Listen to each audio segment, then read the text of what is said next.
ஏதோ யாரோ போயிட்டான்றதல்ல.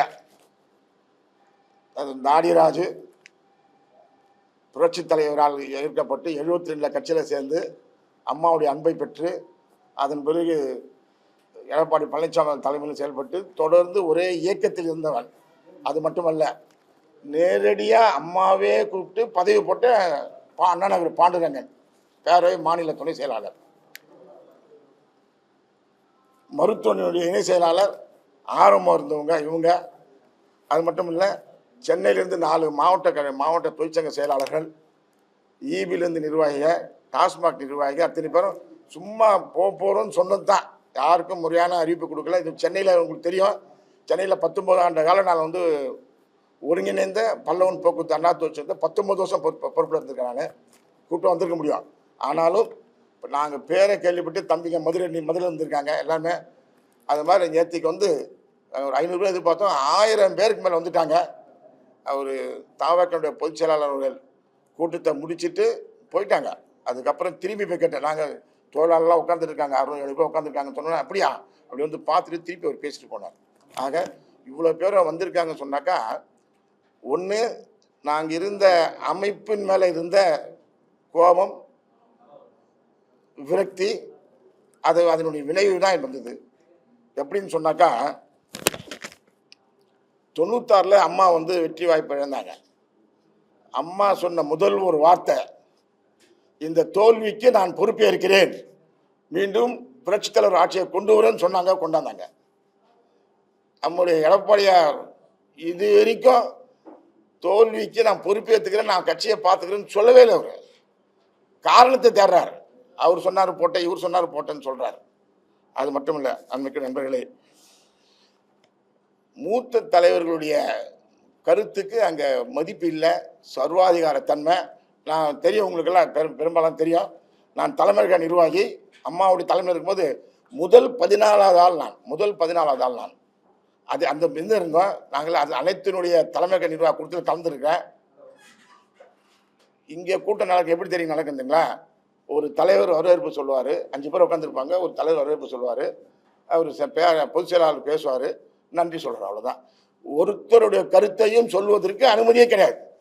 நான் வந்து சும்மா சொல்லலை, நான் எல்லா கூட்டத்திலும் கலந்து கொண்டவன். நான் இவரால் வந்து 18 எம்எல்ஏக்கள் வேணும்னு சொன்ன போது என்னை கூப்பிட்டு, நான் வேலை செஞ்சு இந்த பரசுவாக தொகுதியில் இருந்ததுனால சோளிங்கர் போய் நீ வேலை செய்ப்பாங்க, போய் வெற்றி பெற்று வான்னு சொன்னோன்னே சோளிங்கரில் போய் உட்காந்து வேலை பெற்று அண்ணன் பாண்டுறாங்க மற்ற நிர்வாகிகளாக வந்து 150 தொழிலாளர் நண்பர்களும் சேர்ந்து உட்காந்து வேலை செஞ்சு 5000 சொச்ச ஓட்டில் ஜெயிச்சு கொடுத்தாங்க. நாங்கள் அது மட்டுமல்ல, அம்மா இருக்கும்போது 6 நாடாளுமன்ற தொகுதியில் அனுப்பிச்சி விட்டாங்க. அங்கேயும் முதல் 6 இடத்துல நாங்கள் வருவோம்னு சொல்லிட்டு அதே மாதிரி முதல் 6 இடத்துல வந்து ஜெயிச்சோம், எம்பியில் ஜெயித்தோம். இப்போ எங்களுக்கு சீட்டு கொடுக்கல. அம்மா சீட்டு கொடுத்தாங்க. எப்படி கொடுத்தாங்கனாக்கா, தொண்டனாக பார்த்து உழைப்பாளையாக பார்த்து கொடுத்தாங்க. காசு கேட்க மாட்டாங்க, அவங்க காசு கொடுப்பாங்க. எனக்கு அவங்க காசு கொடுத்தாங்க. 2014 சீட்டு கொடுத்தப்போ அம்மாவே காசு கொடுத்து எனக்கு செலவு பண்ணி நிற்க வச்சாங்க. ஆனால் இங்கே இப்போ எப்படின்னாக்கா, 5 கோடி இருக்குதா அவங்ககிட்ட அப்படின்னு கேட்டாக்கா, இந்த கட்சிக்கு உழைக்கிறவன் தொண்டன் 5 கோடி எடுத்துகிட்டு வந்தால் தான் முடியும்னு சொன்னாக்கா, அவன் என்னைக்கு வர்றது? புரட்சி தலைவர் நினைச்சோன்னெல்லாம் கூப்பிட்டு வச்சு எம்எல்ஏ ஆக்கினாலும் மந்திரி ஆக்கினாரு. புரட்சி தலைவர் அம்மா யாரை நினச்சி நிற்க வச்சாங்க, மந்திரி ஆக்கினாங்க. இவர் அது இல்லை. பணம் இருந்தால் தான் பதவி, பணம் இருந்தால் தான் சீட்டுன்னு சொன்னால் எப்படி இருக்கும் சொல்லுங்கள் பார்க்கலாம். ஒரே ஒரு சின்ன உதாரணம். அன்றைக்கு அண்ணன் செங்கோட்டையன், அண்ணன் வேலுமணி, அண்ணன் தங்கமணி, அன்பழகன், அண்ணன் சி சண்முகம் இவங்கெல்லாம் போய் பேசுகிறாங்க. இதெல்லாம் நான் கூட இருந்து எனக்கு தெரியும். தவறான தகவல் எதுவும் நான் சொல்ல மாட்டேன், என்னை பற்றி உங்களுக்கு தெரியும்.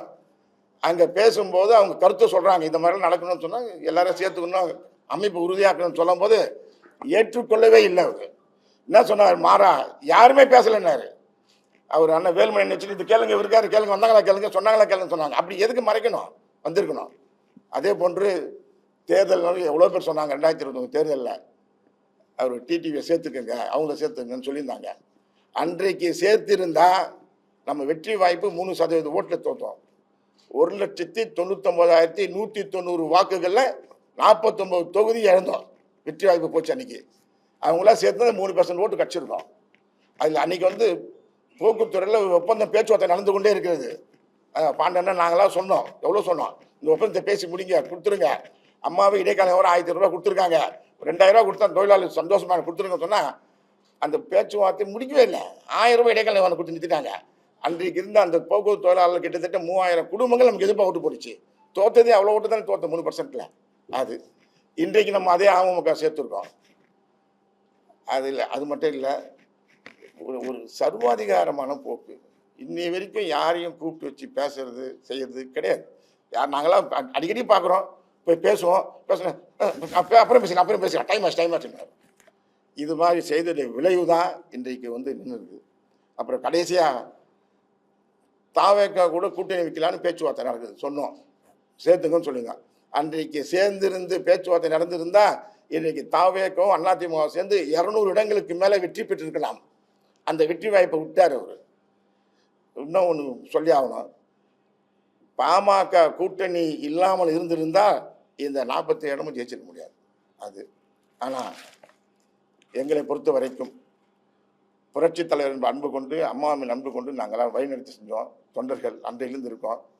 இன்றைக்கு தாவாக்கையில் அதனுடைய தலைவராக இருக்கின்ற மாண்புமிகு முதலமைச்சர் தளபதி மக்களால் ஏற்றுக்கொண்டிருக்கப்பட்ட விஜய் அவர்கள் புரட்சி தலைவரை வழிகாட்டியாக ஏற்றுக்கொண்டு இங்கே செயல்பட்டு கொண்டிருக்கிறார். அவருடைய வழிகாட்டியின் காரணமாக புரட்சி தலைவர் அம்மாவுடைய செயல் திட்டங்களை நிறைவேற்றிக் கொண்டிருக்கிறார். அம்மா உணவுகள்லாம் போச்சு, ஏழைகளுடைய பசிப்பினி தீர்த்தது, மாணவர்களுடைய பசிப்பினி தீர்த்த அம்மா உணவுகள்லாம் போயிட்டு இருந்ததை இன்றைக்கு புதுப்பித்து உயிர்ப்பித்து இன்றைக்கு அம்மா உணவகங்கள் சிறப்பாக செயல்பட்டு கொண்டிருக்கிறது. அம்மா 100 யூனிட் சொன்னாங்க, இப்போ 200 யூனிட் கொடுத்துட்டு இருக்காரு. அம்மாவுடைய திட்டங்கள், கல்யாணமான பெண்களுக்கு தாலி எல்லாம் கொடுக்கணும்னு சொன்னாங்க, இவர் கொடுக்குறேன்னு சொல்றாரு. ஆக இதெல்லாம் எதிர்பார்த்து கொண்டு இன்றைக்கு அங்கிருந்து வெளியே வந்த நாங்கள் புரட்சி தலைவர் பெயரை மூச்சுக்கு 300 தடவை உச்சரித்தார் முதலமைச்சர் விஜய் அவர்கள்.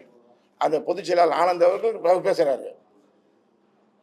அது அது அவங்க என்ன சொல்றாங்க, நான் பொதுச் செயலாளர் சொல்றாரு, எங்க தலைவர் சொல்றாருங்க, 30 ஆண்டு காலமா இங்க இருக்க தொண்டர்கள் எதையும் எதிர்பார்க்காம இருந்தாங்க, அவங்க நீங்க வந்திருக்கீங்க, வாங்க அவங்களோட இணைஞ்சு செயல்படுங்கன்றாங்க. அந்த சீனியாரிட்டிக்கு மதிப்பு கொடுக்குறாங்க.